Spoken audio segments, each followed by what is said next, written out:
hay que decir también que el fin de semana, por cierto, la organización Human Rights Watch criticó, y lo hizo con extrañeza, que la Organización Mundial de la Salud dedicara 2 días antes de las elecciones contenido alabando la respuesta del gobierno de El Salvador a la emergencia de COVID-19. En 2 tweets que se los presentamos, la OMS alabó la respuesta rápida del gobierno, que dice aceleró los preparativos en su sistema de salud a mediados de enero y anunció el 30 de enero una emergencia nacional, dice la OMS, el mismo día que este organismo declaraba la pandemia de COVID-19 una emergencia de salud pública. Pero lo interesante es que el tuit es más que eso, es un video producido. Mírelo usted.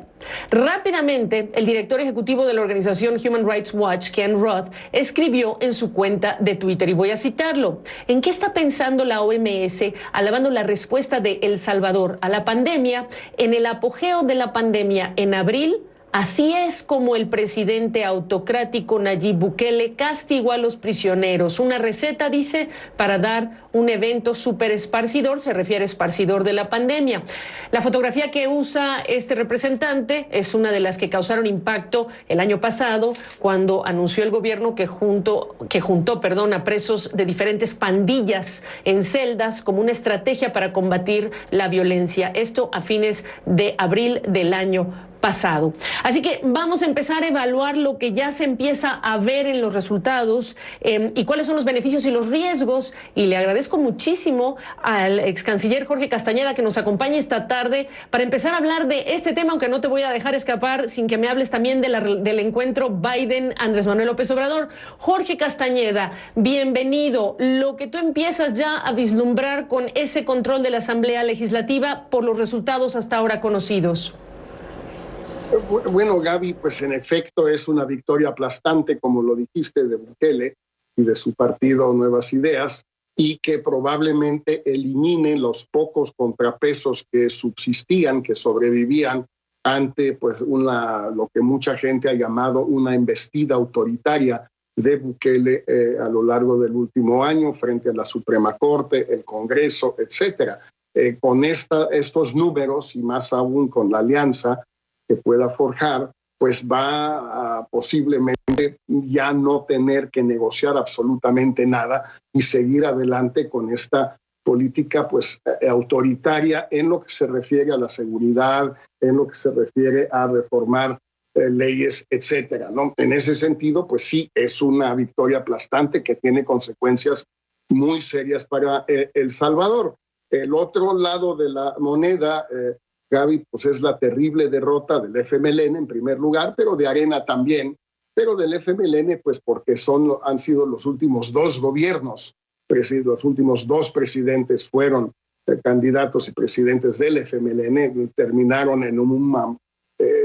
muy mal, acabaron muy mal, uno prófugo de Nicaragua, el otro pues todavía estaba en El Salvador, no acusado de corrupción, en el caso de Sánchez Serén, pero sí de una sensación del electorado salvadoreño que todo ha sido corrupción en El Salvador los últimos 20, 25 años, y hay algo de razón en todo eso. Ahora, eso no quita, desde luego, Gaby, que esto representa una amenaza para la democracia salvadoreña y para el respeto a los derechos humanos en El Salvador. De ahí la importancia del comentario de Ken Roth y los muchos comentarios que ha hecho José Miguel Vivanco, también de Human Rights Watch, a lo largo de los últimos meses a propósito de las políticas del presidente Bukele.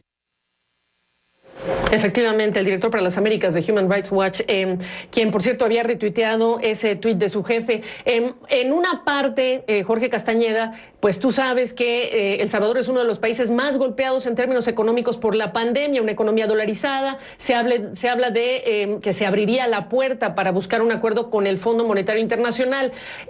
Sin embargo, preguntarte también cuánto se está pareciendo a qué países de la región, si es que este es un presidente que necesita la inversión extranjera directa para revitalizar la economía, que quiere buscar un acuerdo con el Fondo Monetario Internacional, y cuánto esos contrapesos van a poder llegar desde afuera ante los riesgos que está señalando.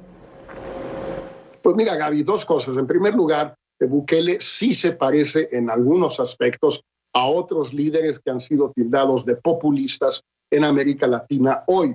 Los mejores ejemplos, desde luego, son Bolsonaro en Brasil y López Obrador en México, aunque sean de tendencias ideológicas distintas a las de Bukele, y algunos otros que también utilizan las redes sociales para establecer un diálogo directo con la gente, utilizan el presupuesto para entregar dinero directamente a la gente, utilizan la teoría de la mano dura, sobre todo Bolsonaro, para combatir la criminalidad y la inseguridad en sus países. Entonces, en ese sentido, Bukele sí empieza a formar parte ya muy claramente de este sector de políticos populistas y autoritarios en América Latina. Ahora, la diferencia entre El Salvador y Brasil, además de dimensiones, desde luego, pues es Estados Unidos.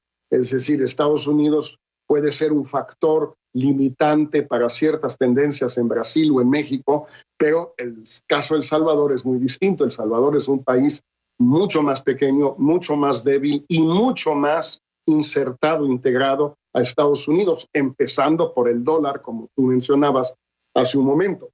Y si lo que quiere Bukele es un acuerdo con el Fondo Monetario, pues va a tener que convencer al presidente Biden que le apruebe ese acuerdo, porque Estados Unidos sigue teniendo derecho de voto en el fondo. Y el hecho de que Bukele haya ido a Washington la semana pasada o hace 2 semanas, dizque de paseo casi, pero en realidad para entrevistarse con algunos funcionarios de la nueva administración y que ninguno de ellos lo haya recibido, pues muestra que sí hay tensiones y va a haber tensiones entre el gobierno de Biden y el gobierno ahora con esta mayoría de Bukele. ¿Cómo le irá a Bukele en su negociación con el fondo por un lado, con Estados Unidos por el otro?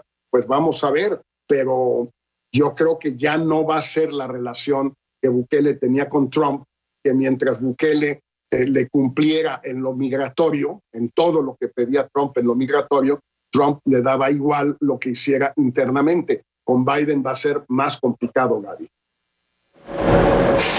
Qué importante la descripción que haces de este cuadro. Se nos acabó el tiempo, Jorge Castañeda. Me da muchísimo gusto tener tu perspectiva en este espacio. Hasta cualquier momento. Gracias. Gracias, Gaby, como siempre.